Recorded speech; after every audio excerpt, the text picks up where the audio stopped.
Apple comes clear on its commitment to Face ID and why it ditched Touch ID altogether. The Razer Phone goes live, and yes, it is as beastly as you expected, and we get more leaked information on the HTC U11 Plus. I'm Jaime Rivera, and yeah, that hot product that I couldn't talk about a week ago, that was the Razer Phone. This is Pocketnow Daily.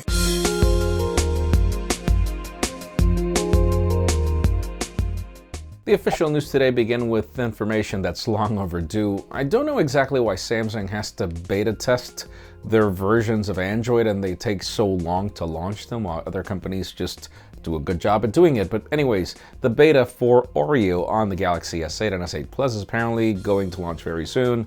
So that should mean that we should wait another couple of months for the final launch. Oh well.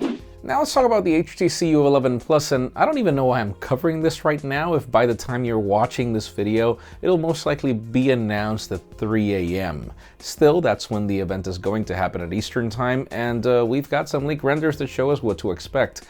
The only problem is that according to some sources, it doesn't seem like if this phone is going to launch in the United States at all, so let's see what happens. Now let's move the spotlight over to Oppo. This is one of those companies that I do look up to when it comes to design, and surely a lot of its products lately look like iPhones, but it seems that that's going to change once again. We've got some leaked patents of a foldable design for an Oppo device in the future.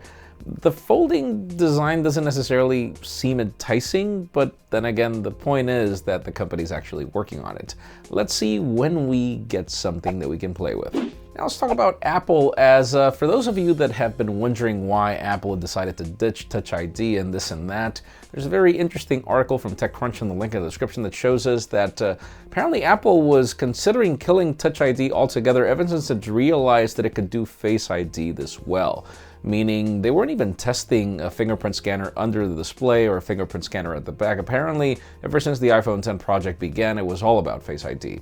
This is completely in opposite to the rumors that we heard that the company tested many prototypes, which is usually the Apple way. But again, if you want to learn more over what happened, it's in the description.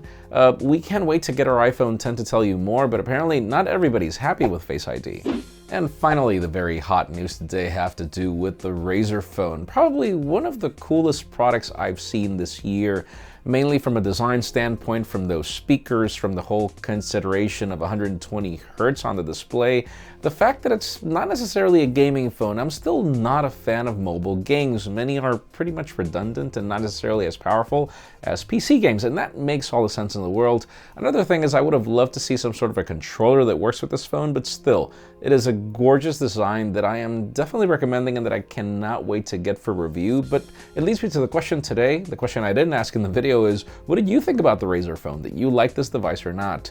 Again, in my case, this is definitely a contender for my personal daily driver. Leave us a comment down below. We'd love to know your opinion. Friends, again, if you want to get the news earlier, follow us on Pocketnow.com and subscribe to our channel by hitting this button up here. You can watch yesterday's Pocketnow Daily up here and our thoughts on the Razer Phone down here. You can also follow me on Twitter, Jaime_Rivera, on Instagram at Jaime Rivera. Please give this video a thumbs up if you like what you saw. I am Jaime Rivera. Thanks so much for watching. We'll see you tomorrow.